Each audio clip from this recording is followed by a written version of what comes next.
حضرت نوح علیہ السلام کا سب سے مشہور معجزہ طوفان نوح ہے، جو اللہ تعالیٰ کی طرف سے ایک عظیم نشانی کے طور پر پیش آیا۔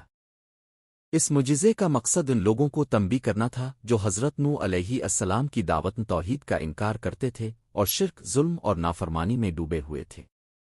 حضرت نوح علیہ السلام کا معجزہ، طوفان نوح کا واقعہ۔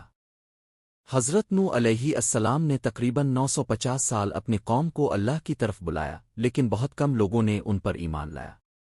اکثر لوگ ان کا مذاق الفاڑتی، ان کے خلاف سازشیں کرتے اور اللہ کے حکم کو جھٹلاتے رہے۔ اللہ تعالیٰ نے حضرت نوح علیہ السلام کو وحی کے ذریعے حکم دیا، ہم عنقریب زمین پر ایک بڑا طوفان لانے والے ہیں، تم ایک کشتی بنا لو۔ کشتی کی تیاری۔ حضرت نوح علیہ السلام نے اللہ کے حکم سے ایک عظیم کشتی بنانا شروع کی۔ لوگ انہیں دیکھ کر ہنستے کہ خشکی میں اتنی بڑی کشتی کا کیا فائدہ؟ لیکن حضرت نوح نے جواب دیا، آج تم ہنستے ہو، کل ہم ہنسیں گے۔ طوفان کا آغاز۔ جب اللہ کا وعدہ پورا ہونے کا وقت آیا، زمین سے پانی الفابلندی لگا، آسمان سے بارش برسنے لگی، ہر طرف پانی ہی پانی ہو گیا۔ حضرت نوح علیہ السلام نے ایمان والوں کو کشتی میں سوار کیا اور ہر جانور کے ایک نر اور ایک مادہ کو بھی کشتی میں جگہ دی۔ بیٹے کا انکار۔ حضرت نوح علیہ السلام کا بیٹا بھی منکروں میں شامل تھا۔ حضرت نوح نے اسے پکارا کہ کشتی میں سوار ہو جا، لیکن اس نے کہا 4/15 صبح کے 5:13 میں کسی پہاڑ پر چڑھ کر بچ جاؤں گا۔ لیکن اللہ کے حکم سے ایک بڑی موج آئی اور وہ ڈوب گیا۔ حضرت نوح نے اللہ سے بیٹے کے لیے دعا کی تو اللہ نے فرمایا، وہ تمہارے اہل میں شامل نہیں، کیونکہ وہ نافرمان ہے۔ طوفان کا اختتام۔ 40 دن بعد جب زمین نے پانی نگل لیا اور بارش رک گئی تو کشتی جودی پہاڑ پر جا کر ٹھہر گئی۔ حضرت نوح علیہ السلام اور اہل ایمان نے زمین پر نئی زندگی کا آغاز کیا۔ معجزے کا پیغام۔ یہ معجزہ ہمیں سکھاتا ہے، صبر اور استقامت کا پھل ہمیشہ ملتا ہے۔ اللہ کے احکامات پر یقین اور عمل نجات کا ذریعہ ہے۔ نافرمانی اور تکبر ہلاکت کا باعث بنتے ہیں۔ اگر آپ چاہیں تو میں اس معجزے پر تصویری پرامپٹس ویڈیو اسکرپٹ بھی تیار کر سکتا ہوں۔ 4/15 صبح کے 5:16 بالکل ہم حضرت نوح علیہ السلام کے اس عظیم معجزے طوفان نوح کے بعد کے حالات اور اس کے اثرات کا ذکر جاری رکھتے ہیں۔ طوفان کے بعد کی زندگی۔ جب طوفان ختم ہوا اور زمین خشک ہوئی، حضرت نوح علیہ السلام اور ان کے ساتھیوں نے کشتی سے اتر کر نئی زندگی کا آغاز کیا۔ یہ وہ مومنین تھے جنہوں نے حضرت نوح کی دعوت کو قبول کیا تھا۔ اللہ تعالیٰ نے زمین کو دوبارہ آباد کرنے کی ذمہ داری انہی لوگوں کو سونپی۔ حضرت نوح علیہ السلام نے اپنی قوم کو دوبارہ توحید کی دعوت دی اور ان کی تربیت کی تاکہ دوبارہ اللہ کی نافرمانی نہ ہو۔ حضرت نوح علیہ السلام کے مزید معجزات اور خصوصیات۔ 950 سال کی تبلیغ۔ یہ کوئی عام بات نہیں کہ ایک نبی صدیوں تک صبر کے ساتھ قوم کو توحید کی دعوت دیتا رہا۔ 2 صبر اور استقامت۔ قوم کے انکار اور تکذیب کے باوجود انہوں نے ہمت نہیں ہاری۔ 3 دعا کی قبولیت۔ حضرت نوح علیہ السلام کی دعا پر اللہ نے طوفان نازل فرمایا اور ان کے حق میں زمین و آسمان کی اطاعت اللہ کے حکم سے ہوئی۔ 4 آنے والی نسلوں کے جد۔ بہت سی روایات کے مطابق طوفان کے بعد بچ جانے والی نسلیں حضرت نوح علیہ السلام کی اولاد سے ہی ہیں، اس لیے انہیں ثانی آدم یعنی دوسرا آدم بھی کہا جاتا ہے۔ قوم نوح کے انجام سے سبق۔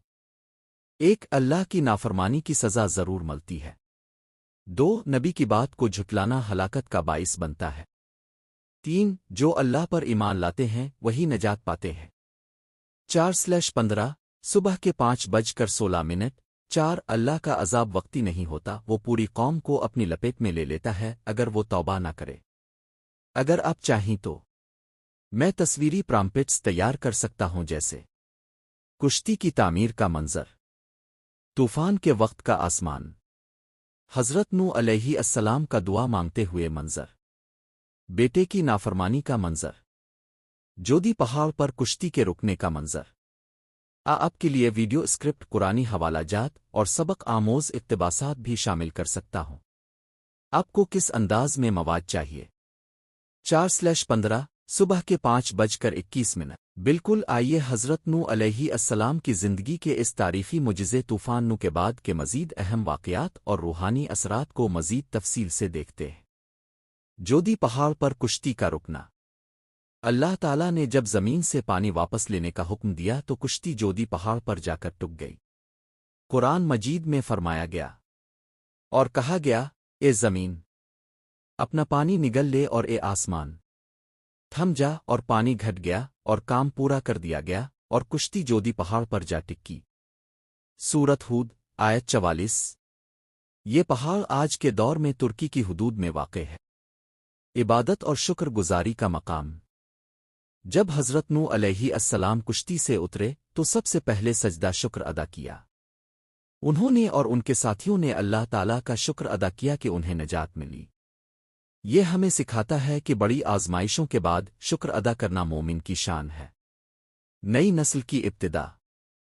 روایات کے مطابق طوفان نوح کے بعد باقی تمام انسان حضرت نوح علیہ السلام کی نسل سے ہی چلے۔ ان کے 3 بیٹے، ایک سام، ان سے عرب فارس اور بنی اسرائیل کی نسل چلی، 2 حام، ان سے افریقی اقوام کی نسل، 3 آفس، ان سے یورپی اور مشرقی اقوام۔ اسی وجہ سے حضرت نوح علیہ السلام کو اب والبشر الثانی یعنی دوسرے آدم کہا جاتا ہے۔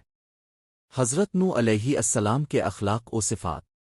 غیر معمولی صبر۔ ایک نبی جو 950 سال مسلسل تبلیغ کرے، یہ صبر و استقامت کی اعلیٰ مثال ہے۔ 4/15 صبح کے 5:21۔ دعوت کا اخلاص۔ انہوں نے کبھی کسی انعام دنیاوی فائدے کے لیے تبلیغ نہیں کی۔ خالص توحید پر قائم انہوں نے اپنی قوم کو ہر حال میں صرف ایک اللہ کی عبادت کی دعوت دی۔ نرم مزاجی، وہ لوگوں کے انکار پر بھی نرم دل اور دعائی کرنے والے تھے۔ سبق جو ہمیں سیکھنا چاہیے۔ 1 دین کی دعوت میں صبر لازم ہے۔ 2 اللہ کی مدد دیر سے صحیح لیکن یقینی آتی ہے۔ 3 اللہ کی نشانیوں کو مذاق نہ بناؤ ورنہ انجام بدترین ہو سکتا ہے۔ 4 والدین کی دال۔